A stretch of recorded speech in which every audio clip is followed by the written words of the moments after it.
So hello and welcome. I am so glad you're joining me. This is Erica Glessing, and I have with me today an amazing guest. She's sort of a magician, alchemist, businesswoman, rock star. I just adore publishing this person. And so she stopped by. She's actually having a break in Australia right now. So I want to introduce you to Megan Sillito. Welcome to the show, Megan. Hi, Erica. I'm so happy to be here. Yeah, you get to be in summer. I'm in winter. Mhm. I know. I'm in a hammock, and it looks Yeah, like and angel wings. yeah, you guys can't see, but I'll do a print screen right now. Maybe I'll post it somewhere fun. She actually looks like she has angel wings, and it's 1:11 where I am while I'm interviewing her. So we're just always getting these fun messages. Megan, I just want to start out right away and say, how can I believe in magic? How can I believe in it? How can I know that there's magic? Like, you're so sure there's magic, and I'm just like, how can I get there? Mm, hmm. Well, what I would say is that one of the first things I would tell you to do is look at, like, just get a piece of pen and paper and write down everything in your life that you can think of that you can't explain.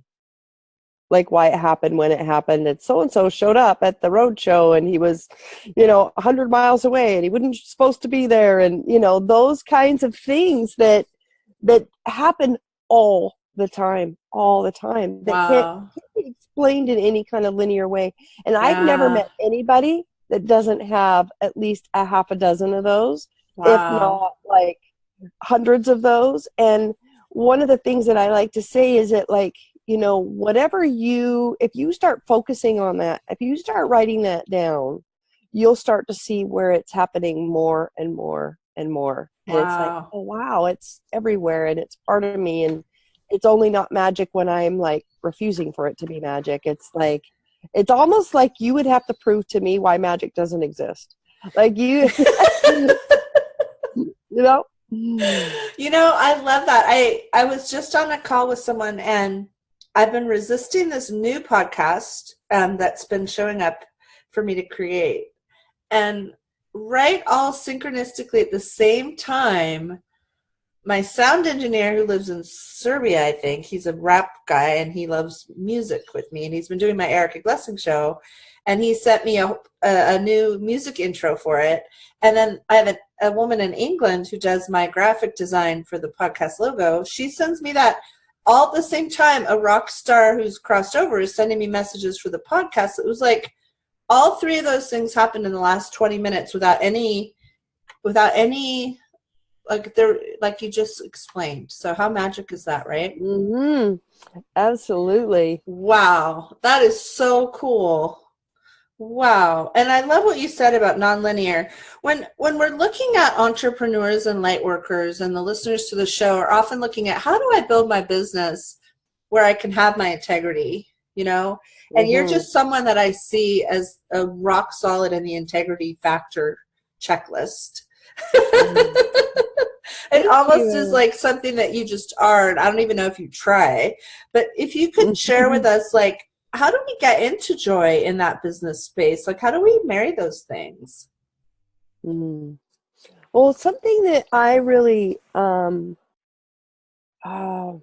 it's interesting because like you said, you said, I don't know if you know that you are it or something. Like when I very first started creating my business, I was it and I didn't know. Like there was just this natural, organic way that I went about things, and it was easy and effortless. And then at some point I thought, oh, I better figure out how to do business. And I started taking, classes or workshops or whatever. And all of a sudden, like, business got really heavy. And it was like, When you tried to do it right, like you're trying what to I, now, you're like, okay, I don't know what's going on. I better do this right. I could uh-huh. totally got the energy of that.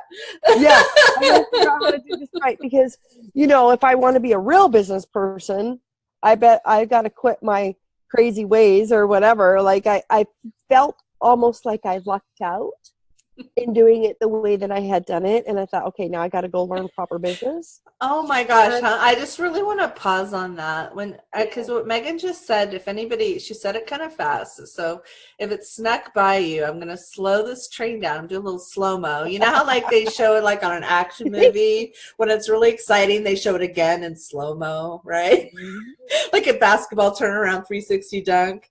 So maybe I just lucked out, right? It's like, Mhm. how many times have people had entrepreneurial visions and then they'll create something and then they'll go, I was just lucky. I totally got a hit on that. And yet maybe it Mhm. wasn't. Maybe it was part of being in that flow. Yes. Well, and then, these classes had the 5 ways and the 7 this and the systems of that. And it just got heavier and heavier. And then I found myself avoiding the business part of my business, like being a coach, being an entrepreneur, being like somebody who loves to be in front of audiences. That was the fun for me. The coaching when I got a client in front of me, that was the fun for me. Excuse me. Absolutely. And but everything behind the scenes was like for me, Oh and I my. didn't know what had happened. And then I remember listening to Simone Millis's Joy Business book, and she asked the question something about, what have you always known about business? Wow. Got something in my throat. Hold on 1 second. Okay. Okay. So what the question that she asked was, what have you always known about business before you thought you knew anything about business? And, how long has it been since you've done business that way?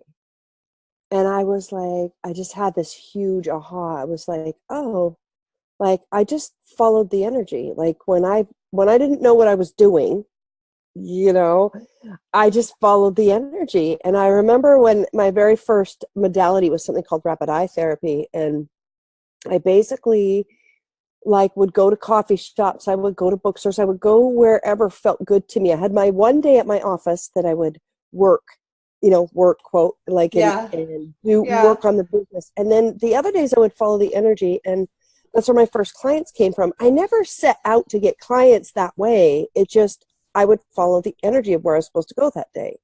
And I would talk to people. And it was just this, and I realized it's like, oh my gosh, everything that I put on top of that, all the shoulds, all the have tos, all the rules of business, made it really heavy for me and not fun.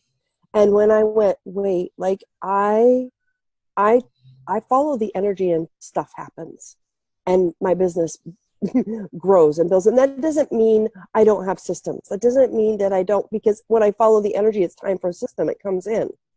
And so it's Yeah. not an either or, it's just where I was doing business from. And so I would say it's really only been the last 2 years that I started having a joy around building my business again and expanding my business. I love it. I really get it when you're saying it too. So maybe just give our audience, our listeners, one or two more tips or tools that they can put into place. Hmm. Well, what I would say is that for, I think, a lot of solopreneurs, I would call them, like those of us who work for ourselves, essentially, we're not a company per se. Right.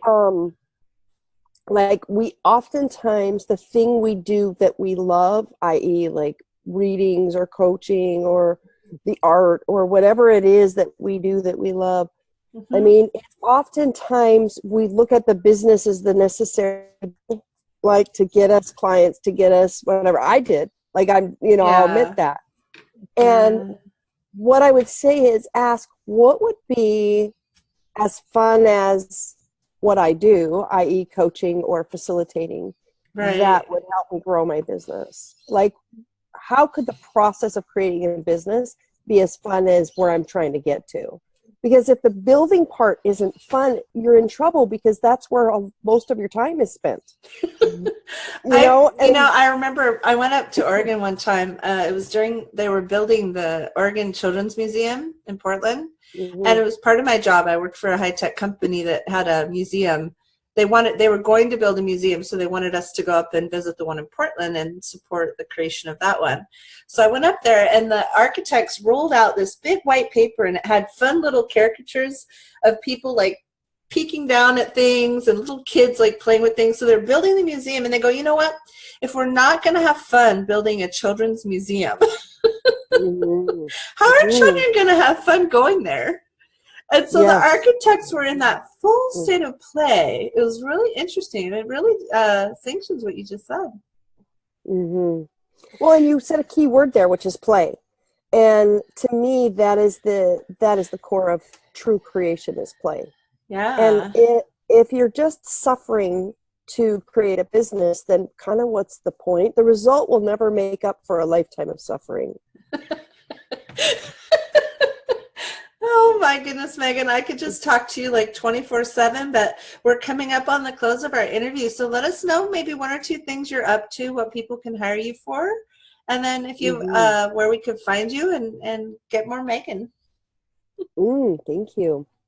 Well, I have the thing that I am having the most fun with right now is my signature event called Live Your Magic. And why don't you say that one more time? The words kind of were evasive. They were being very evasive. Say the words one more time, the name of it.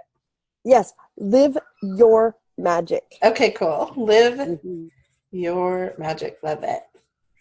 And I had it in 5 cities last year. And this year, when I connected into this creation, it's asking to be international.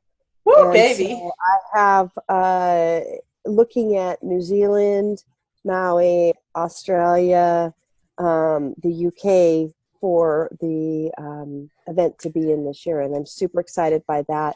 If you go to my website, which is just my name, megansillito.com, and I'll spell that in a second, there's all kinds of information and videos about the event and what it is. And basically, no matter what I'm doing, I think I'm peddling magic. Whether I'm coaching, I do one-on-ones, I do project-based coaching. I help people grow and build and launch things. I help them see what their natural capacities are and how they want to express in the world. And I help them build lives from that place. And, so that's another thing that I do. But, it really is all magic, whether I'm doing coaching, whether I'm doing Live Your Magic, whether I'm doing telecalls. You can find me on Facebook. And, I have a professional page and a public page, but everything that I'm doing is really about possibility. And how do I access that possibility? I love it. Create it. Yeah. And expand my life in ways that are fun and playful. And I would say that play is a superpower of mine. I really get people back into that place. Well, thank you so much for coming. You can find Megan Sillito also in the book, The Energy of Magic, and the book, Creating a Business Beyond This Reality, available on Kindle and on Amazon. And it's Megan, SILLITO.com. Is that right? Yes. Yes, thank you. I forgot to spell it for him. Yeah, so go find it, get with Megan, and have some more magic in your life. That's all. Just do that. Yeah, do that. Thank you. Thanks for coming. Thank you, Erica. Sure.